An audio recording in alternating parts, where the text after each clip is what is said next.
dalam Islam pendekatan pencegahan itu adalah keutamaan, bukan merawat, bukan merawat, tetapi pencegahan itu adalah merupakan maknanya ajaran Islam. Barat yang liberal dia lebih suka merawat, bukan mencegah. Dibiarkan manusia itu dengan segala kemungkaran dan kemaksiatan, dan bila ada masalah barulah dirawat. Kita dalam Islam kita ambil pendekatan bukan merawat, daripada awal kena dicegah. Sebab itulah disuruh menjauhi. Maka termasuklah yang dikatakan mesti dijauhi itu ialah tempat yang diharamkan. Sebab tempat ini mempengaruhi jiwa kan? Tempat ini mempengaruhi jiwa. Bi'ah, di antara unsur-unsur pendidikan itu adalah bi'ah. Kalau bi'ahnya tidak soleh, sukarlah untuk maknanya melahirkan pribadi yang soleh. Maknanya kalaupun kita ibaratkan pokok daripada benih yang baik, disiram, dibajai, disuburkan, tetapi di tempat yang tercemar, dibiarkan, maknanya tempat itu didatangi oleh minyak-minyak dan belerang misalnya, didatangi oleh air-air limbah yang merosakkan akar misalnya, jadi tempat itu akhirnya tercemar. Walaupun benihnya baik, maknanya dipupuk subur, tetapi dibiarkan tempat itu dengan terdedah kepada pelbagai benda yang boleh merosakkan, jadi itu juga tidak akan dapat memberikan hasil. Kalau ibaratnya nanam pokok, kita milih benih terbaik, kucing tidur, belilah benih yang terbaik, podoyan kucing tidur, dipupuk, disubur, tapi dibiarkan perkara-perkara yang boleh merosakkan dibiarkan, sehingga tempat itu tercemar. Maka akhirnya kita tak dapat hasil. Silap-silap kucing tidur jadi kucing tumpur. Pasal apa? Pasal kita biarkan tempat persekitaran tadi, sebab itu mesti kita elakkan diri kita daripada berjalan ke tempat yang diharamkan. Ini sebenarnya pasal nak jaga hati, sebab hati ini maknanya bertarung. Hati ini bertarung. Hati ini adalah tempat dosa dan pahala bertarung. Jadi oleh kerana itu, supaya kita lakukan pendekatan pencegahan, jangan. Atau berjalan menuju kepada sultan yang zalim. Jauhkan kaki kita daripada mendatangi pemerintah yang zalim. Confirm kezaliman dia, confirm kejahatannya, maka kita saja nak pergi jumpa dia. Kalau bahasa Kedahnya nyerondoi lah, maknanya seburuk-buruklah seorang yang alim yang mendatangi, yang mendatangi sultan yang zalim. Seburuk-buruk alim ialah alim yang suka mendatangi sultan yang zalim. Jadi dengan sebab itulah kita mengelak daripada berjalan mendatangi pemerintah yang zalim. Wala tarkanu ila allazina zalamu fatamassakumul nar. Dalam surah Hud 113. Jangan hati kamu itu cenderung gemar, suka kepada orang-orang yang zalim. Makanya fatamassakumun nar, api akan menyambar kamu. Api akan menyambar kamu apabila kamu itu cenderung suka, gemar kepada kezaliman dan pemerintah yang zalim. Di sini kita nampak walaupun kitab ini kitab tasawuf, Bidayatul Hidayah ni adalah sebahagian daripada Ihya Ulumuddin. Maknanya dia dianggap sebagai ikhtisar, ringkasan kepada Ihya Ulumuddin. Tapi Imam Ghazali menekankan aspek siasah yang salimah. Siasah yang salimah maknanya siasah yang sejahtera, ya, jangan terlibat di dalam siasah yang fasiqah, ya, siasah yang durjana, durhaka, ya, cenderung kepada kejahatan, kezaliman. Jadi walaupun dia ulama sufi, alim sufi, tetapi dia maknanya menekankan aspek ini, iaitu jangan mendekati kezaliman, jangan mendekati pemerintah yang zalim, ya. Jadi dengan sebab itu, bagi kita kezaliman itu jangan langsung ada rasa berkenan di hati, ya. Kezaliman itu jangan ada langsung berkenan di hati. Ya, kebetulan orang yang zalim itu melayan kita, kita pun hilang identiti, ataupun hilang integriti, ataupun hilang pribadi, kerana orang yang zalim itu melayani kita. Ya tak? Setengah orang tu hilanglah integriti dia, hilanglah maknanya jati diri dia, pasal si zalim tu, penzalim itu melayani dia. Jadi inilah seburuk-buruk alim apabila dia gemar mendatangi sultan yang zalim. Jadi kaki ni kena jaga, jangan pergi ke tempat yang seumpama itu. Berjalan menuju kepada sultan yang zalim itu tanpa ada darurah.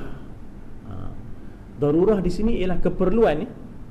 Darurat di sini bukan makna sesak, tapi maknanya darurah ni ada keperluan. Apa keperluannya? Keperluannya untuk dakwah. Itu tak apalah. Dalam Quran Tuhan suruh Nabi Musa dan Nabi Harun kan, idhaba ila Fir'aun innahu tagha. Apa darurahnya? Daruratud dakwah, keperluan dakwah. Bukan kerana dia gemar kepada kezaliman, bukan kerana dia nak ngampu, bukan kerana dia nak mencari kepentingan, tak ada. Tapi Tuhan kata maknanya idhaba ila Fir'aun, kalau tidak dia pun tak nak pergi, ya. Kalau tidak Nabi Musa pun tak pergi. Nabi Musa dah meninggalkan istana dan meninggalkan kezaliman. Tapi Allah Ta'ala suruh, Allah Ta'ala kata faqula lahu qawlan layyinan, ya tak? Katakanlah kepada Firaun itu dengan kata-kata, dengan perkataan yang layyinan, yang lemah lembut, la'allahu yatazakka, atau dengan mudah-mudahan dengan kata-kata yang lembut itu dia akan membersihkan diri dia. La'allahu yatazakka, mudah-mudahan dia akan membersihkan diri dia. Jadi apa darurahnya di situ? Darurah di sini makna keperluan untuk pergi kepada orang yang zalim itu untuk menasihati dia. Innahu tagha, dia dah melampau batas. Faqula lahu qawlan layyina, kata-kata yang lemah lembut. La'allahu yatazakka, mudah-mudahan dia akan membersihkan dirinya daripada sombong, takabur, bongkak, syirik yang dia lakukan. Jadi pergi itu kalau ada darurah. Apa darurahnya? Untuk berdakwah. Tapi pergi-pergi untuk dilayan-layan, pergi-pergi untuk mengampu-ngampu, itu bukan caranya, ya, bukan caranya. Jadi dikata di situ, kalau kita berjalan menuju kepada sultan yang zalim tanpa ada darurah, keperluan, dan paksaan, kecuali dipaksa, diheret, ya, dipaksa dan diheret. Jadi kalau tanpa ada darurah, tanpa ada paksaan, maka apa hukumnya? Hukumnya adalah maksiat yang besar, bukan kecil, ya. Sebab kita bersekongkol dengan kezaliman, kemungkaran, kemaksiatan yang dilakukan. Ini masalah nak jaga diri, nak jaga hati. Sebab bila kita tengok kezaliman, kita diamkan kezaliman di situ, ya, maka kita itu menjadi orang yang maknanya bersekongkol dengan kemungkaran dan merosakkan iman, ya, merosakkan iman. Jadi dikata di situ bahawa adalah maksiat yang besar, kerana yang demikian dianggap tawadhu', merendahkan diri bagi mereka. Tawadhu' kepada kezaliman, tawadhu' kepada kemungkaran, ya. Kita nak tawadhu' ini kepada kebenaran. Tawaduk ini kepada keadilan, tawaduk ini kepada kebenaran. Ini tak tawaduknya kepada kezaliman, kemungkaran, kemaksiatan. Dan menghormati pula, menghormati atas kezaliman mereka, mengiyakan, membenarkan, memuji pula kezaliman itu, sedangkan Allah menyuruh kita supaya berpaling daripada orang-orang yang zalim. Wala tarkanu ilal ladzina zalamu fatamassakumun nar. Surah Hud ayat 113. Jadi perkataan rakana yarkanu tu cenderung dan condong, bukan buat kezaliman. Kalau buat kezaliman, bersekongkol dengan kezaliman, tak, menjadi penasihat yang tidak sihat. Dia dikatakan penasihat tapi tak sihat. Perkataan penasihat tu adalah kalimah sihatnya tu, tak? Tapi dia jadi penasakit, tak? Dia jadi penasakit. Maknanya dia bukan membantu, dia bukan membantu untuk membetulkan kesalahan dan kezaliman. Dia yang mendorong, dia yang mengiyakan, dia yang menyebabkan pemerintah merasakan yang apa yang ia lakukan betul. Dia yang menyebabkan pemerintah merasakan apa yang ia lakukan betul. Kerana dia diam je, tak ada tegur pun. Dia diam, dia tak ada tegur. Jadi pemerintah pun anggap betul lah apa yang dia lakukan. Jadi dengan sebab itu perkataan rakana yarkanu ni maknanya ialah sungguh dalam, maknanya iaitu hati langsung jangan ada terpikat dan terpesona dengan kezaliman-kezaliman yang dilakukan. Sebab itulah maka ada kriteria nak kita tengok kebaikan dan keburukan. Ia berdasarkan kepada penasihat kepada pemerintah. Kalau Allah nak jadikan seorang pemerintah itu baik, penasihatnya Allah Ta'ala bagi yang baik. Kalau Allah nak jadikan, maknanya pemerintah itu jahat, maka penasihatnya pun jadi jahat. Antara raja dengan wazir, dalam hadis disebut, antara malik dengan wazirnya. Kalau maliknya nak jadi jahat, Allah bagi wazirnya jahatlah. Kalau maliknya nak jadi baik, maka wazirnya akan jadi baik. Jadi Allah jadikan wazirnya baik. Sebab itulah kita sedikit sebanyak rasa gembira kalau dapat kita kata pemerintah yang dikatakan hati, wazir yang dikatakan akal, kedua-duanya itu adalah orang yang soleh. Maknanya raja hati yang inginkan kebaikan, dinasihati oleh akal, yang baik, yang soleh, yang juga inginkan kebaikan. Maka melahirkanlah rakyat, iaitu anggota badan yang baik-baik, kerana hati yang baik dan akal yang sihat. Tapi kenapa anggota badan tiba-tiba berperangai dengan perangai yang tak elok? Tangan melakukan jenayah, kaki melakukan jenayah. Puncanya daripada raja pemerintah dan wazir menteri yang bermasalah. Dan kalau dah pemerintahnya pun gemar zalim, pemerintahnya gemar kezaliman dan melakukan jenayah, tak heranlah kalau rakyatnya pun melakukan jenayah. Apa nak heran kalau jenayah banyak? Sebenarnya jenayah yang banyak ni gambaran kepada pemerintah. Pemerintah yang bermasalah, pemerintah yang bermasalah. Maka nun di sana kita dapat lihat bagaimana kadar jenayah yang meningkat berpunca daripada pemerintah dan wazir yang bermasalah. Maknanya pemerintah dan juga kita kata bagaikan hati yang bermasalah, wazir bagaikan akal yang bermasalah, melahirkan tindak tanduk anggota badan yang juga bermasalah. Apakah lagi kalau perjalananmu menemui sultan yang zalim itu untuk meminta sesuatu daripadanya? Ada kepentingan, ada keinginan duniawi, bukan ada daruratud dakwah, bukan ada ad-dinun nasihah, tak ada. Lebih kepada ada kepentingan diri yang dia cuba dapatkan melalui pengaruh sultan, dan akhirnya dia tertambat dan terikat dengan sultan yang zalim tadi. maka ini jelas dikira mengusahai ataupun mengusahakan yang haram. Maknanya perdampingan dengan orang yang zalim untuk mendapatkan sesuatu, itu adalah merupakan usaha-usaha yang haram. Man tawadha'a li ghaniyyin salih dhahaba thulutha dinih. Ini suatu hadis daripada Ibnu Mas'ud radhiyallahu anhu dalam satu huraiannya. Dia sebut di sini, sesiapa yang merendahkan diri kepada orang kaya yang soleh, kerana ada kepentingan ni tadi. Sebenarnya kita kalau boleh dalam soal kepentingan ini, harus kita bertaut dengan Allah Subhanahu Wa Taala, sebab manusia itu tak ada apa-apa pun. Manusia itu tak punya apa-apa. Jadi pertautan sebenarnya adalah pertautan dengan Allah.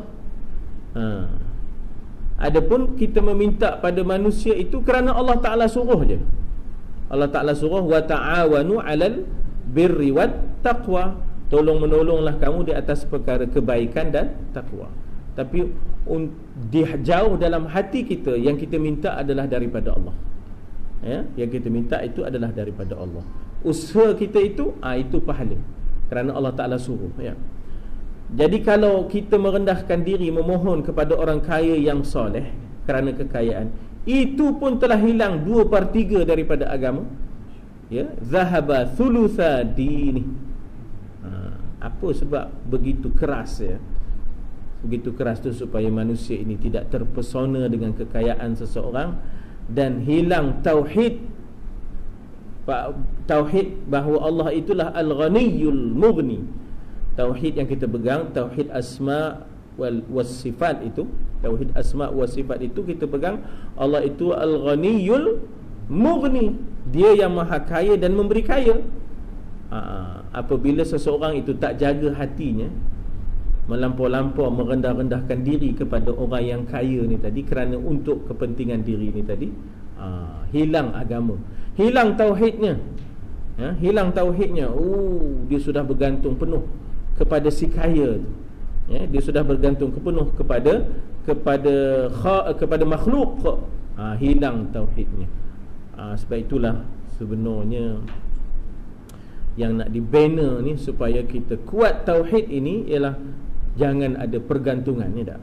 Jangan ada pergantungan kecuali kepada Allahus Samad. Allah lah pergantungan. Allahus Samad, Allah lah pergantungan kita. Di antara orang yang makan gaji dengan orang yang kerja sendiri, pergantungan yang kuat adalah orang yang kerja sendiri. Orang yang makan gaji ni dia dah ngekor je 27 tu. Ada? Masuk gaji 20 berapa? 7 5. Lama tak makan gaji ni tak. Jadi mana dia tak ada risau apa dah. Dia tak ada risau apa dah. Maknanya tauhidnya itu, kita nak ngabar, kamu bukan tak boleh makan gaji, tapi maknanya bagaimana orang yang kerja sendiri yang tak ada 25 bulan, yang ada kerjanya adalah, tak? Ikhtiarnya dengan takdir Allah adalah. Kalau tak adalah. Tapi orang yang dah siap 25 ni, dia kerja ke tak kerja ke, tak? Sepak kerotes ke tak sepak kerotes ke, dia orang pitu juga. Dia kata, awak apa risau kan, katanya kan. Jadi sebab itu maknanya orang yang kerja sendiri itu, maknanya kalau betul caranya, tauhidnya lebih kuat sebab dia bergantung kepada Al-Ghaniyyul Mughni. Al-Ghaniyyul Mughni. Tapi yang kita yang makan gaji pun, maknanya bukanlah bermakna bahawa tak boleh memperkukuhkan tauhid, tidaklah. Tapi hendaklah kita jaga, tak? Sewaktu kita menerima, maknanya pendapatan itu, hendaklah kita menyatakan dalam jiwa kita ini semua daripada Allah. Tak? Hadza fadlun minallah. Ini semua adalah kurniaan daripada Allah Subhanahu Wa Taala, liyabluwani ashkuru ni'matahu am akfur. Tak? Nak menguji kita ni syukur ataupun kufur kepada Allah. Cuba lihat begitu dahsyat akibat tawaduk, merendah diri kepada orang kaya yang soleh kerana kekayaan, maka betapa pula kalau tawaduk kepada orang kaya yang zalim. Ini kisah ni kita dah baca tahun sudah. Kalau siapa yang ikut tafsir Suratul Namli kan, Suratul Namli tu, apabila ratu semut ni diperintah oleh ratu. Ya, semut ini diperintah oleh ratu, ya tak? Qalatim namlah, ya, udkhulu masakinakum, ya tak?